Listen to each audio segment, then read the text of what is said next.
Transmission start. They were our friends. So unlike us and from so far away. Our brethren did not come from the same planet, but the stars beyond. It is with great shame that I admit that the first time we met was not on agreeable terms, a territory dispute on a mining planet that grew far out of scope. They fought with ferocity and zeal befitting the great warriors they were, but more than that, they showed mercy. When we found our positions overrun or captured, we were not executed or mistreated. Instead, we were fed, clothed, and treated with respect. It was the first stone in the foundation of our friendship. The war lasted less than a year, and my father, captured and presumed dead at the time, was instrumental in negotiating a peace treaty between our peoples. By that time next year, I had met my first human. His name was Dembe, similar to my name, Deben, but that's where the similarities ended. We stared at each other for a long time, holding on to our mother's hands as we studied the stranger before us. His skin was a dark, smooth brown like the bark of a nobi tree, his hair only atop his head in tiny, tightly packed curls. He had a flat face with only what I could assume was a nose protruding from the center. As if looking in a mirror, we both reached up to touch our faces. Where his hand laid flat against his cheek, my long-fingered paw curled softly around my blunt muzzle. I don't know who started laughing first, but one of us let out a giggle, and before we knew it, we were both howling with laughter, much to the delighted confusion of our mothers. By sheer luck, it turned out Dembe had moved into the house just down the street. We became like brothers, Dembe and I, spending every waking moment we had together. He introduced me to a game called Tag, where one of us was it, and had to touch the other one to make them it. While I was faster than Dembe by a good margin, Dembe could run far, far longer than I could.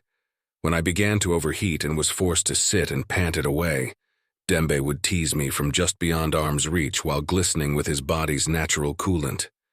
In turn, I introduced Dembe to a game called Rudeltaf, which Dembe told me was similar to a human game called hide-and-seek, except in Rudeltaf, you were allowed to run away and hide again unless you were tagged by the Rudel.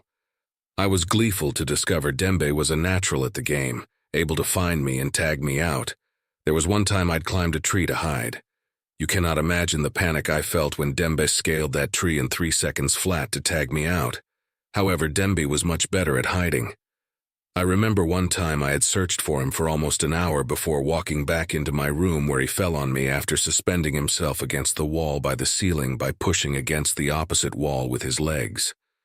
My mother rushed downstairs to find us both cackling merrily as we argued about whether or not that counted as me finding him and tagging him out. We eventually settled on it being a tie. By the time we had reached adolescence, we'd gone down wildly different paths. Dembe took up Raktal, Dobia's homegrown martial art, and quickly became the regional champion. I, on the other paw, found myself engrossed in the literature and theater programs put on by our human teachers. I became quite popular after finding out I had a knack for performing, even taking a lead role as Lord Farquaad in a human play known as Shrek the Musical. I'll admit I was a little worried that the ending with the falling chandelier could go catastrophically wrong. However, credit where credit is due, the prop team did an excellent job with the fall-away floor and tear-off clothing. However, through it all, Dembe and I remained thick as thieves. For his 18th birthday, I bought him a traditionally made Raktal knife with an engraving of the human homeworld on the blade. I'd never seen Dembe cry before then. But they were not tears of grief. The bone-crushing hug was evidence enough. Dembe stayed up all night that night, wrapping the knife's handle in the traditional knotted red Trellian silk before sharpening it beneath the light of the full moon, as per our ancient traditions. For my birthday, he got us tickets to see the famous human theater group Le Fantôme and their rendition of a human play known as Wicked, which was based on one of their ancient fairy tales. I remember so fondly how Dembe had cowered during parts of the play, engrossed in the action. But that was so very long ago. There isn't a thing in the universe I wouldn't give for those to be the memories of Dembe that come to me in the night. No, those memories are from a time I shall never see again. I remember like it was yesterday when the Gicnosians attacked Dobia. I remember how the city burned around me, forced to watch and run as my people were cut down like grass before the farmer's scythe. I remember turning that corner, slamming into the chest plate of a Gegnosian soldier, and knowing I wouldn't make it to the evacuation port. Then, I remember Dembe, the Raktal blade I had given him for his 18th birthday slipping from behind the soldier's back before being dragged across their throat. He pulled me to my feet and told me to run, told me that he'd be right behind me. I never even considered that he'd lie to me, that he never intended to follow me to the evacuation port, that he intended to die fighting the Gegnosians like his father before him. I searched for my friend, my brother, for 2 years, praying to any god who'd listen to help me find him.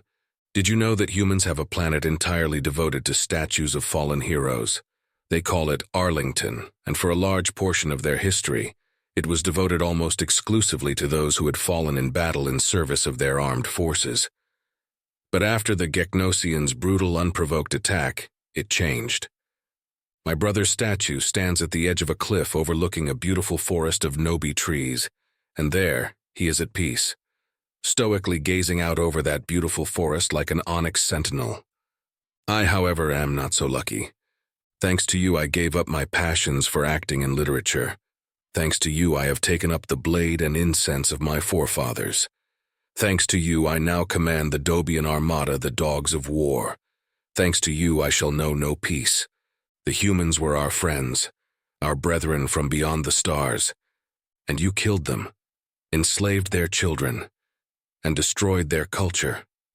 I would say that I take no pride in destroying your fleet, Admiral Gavruk, but that would be a lie.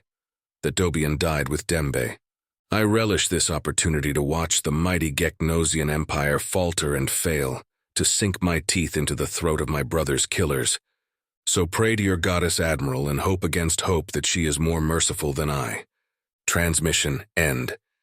This transmission was recovered from the black box of the Gegnosian flagship Merciless by a human salvaging crew who reported that the ship had so many holes we thought it had gotten caught playing chicken with an asteroid belt, and is accredited to the Dobian Admiral Debin Scarback Yalkin during the Reclamation War.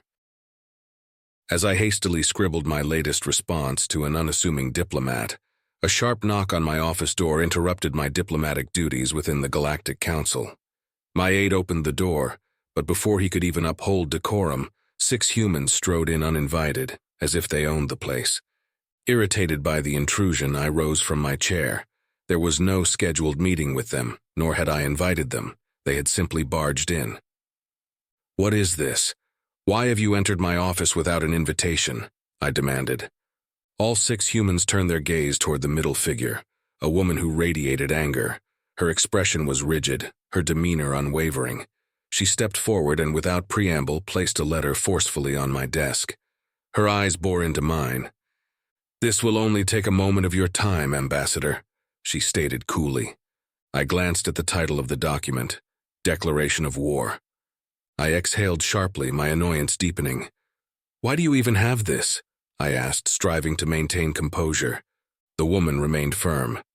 "The United Nations of Terra has issued the following statement regarding this letter. You have 48 of our hours from the moment we leave this room to respond.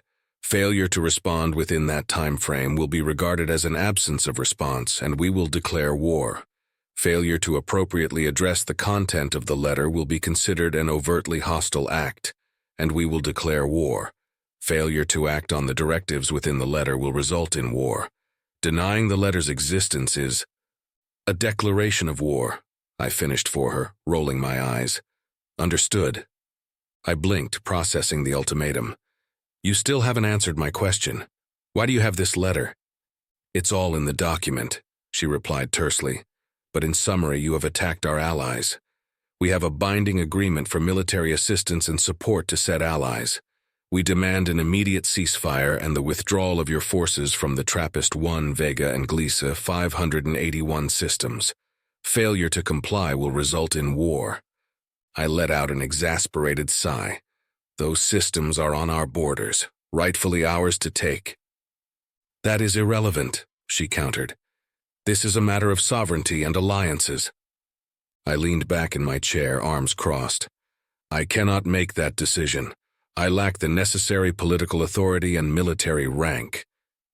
"Then find someone who can," she insisted. her voice laced with urgency. "Anyone, otherwise we will be at war." For the first time, I detected something beyond anger in her voice, desperation. I scrutinized her face. "Why are you so determined to avoid war when you stand before me with a declaration of war in hand?" Her expression wavered slightly, revealing a glimpse of something deeper.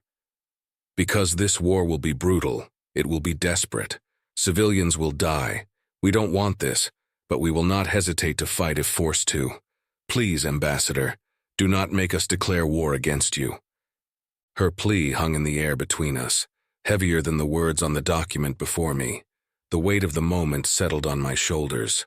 I exhaled, slowly picking up the letter, my fingers brushing over the embossed insignia of the United Nations of Terra.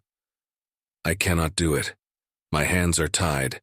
My government has been adamant that the systems we currently have under military control are ours." The woman's expression shifted. Briefly, shame flickered in her eyes before she straightened her back. "Then it is in our honor that we are at war. You still have 48 hours after we leave to respond otherwise." The rest of the humans turned and began to leave. Before she stepped out, I stopped her. "Why do this if you don't want war?" She turned back, her voice steady. "Because principles matter, and because if we don't say no, who will?"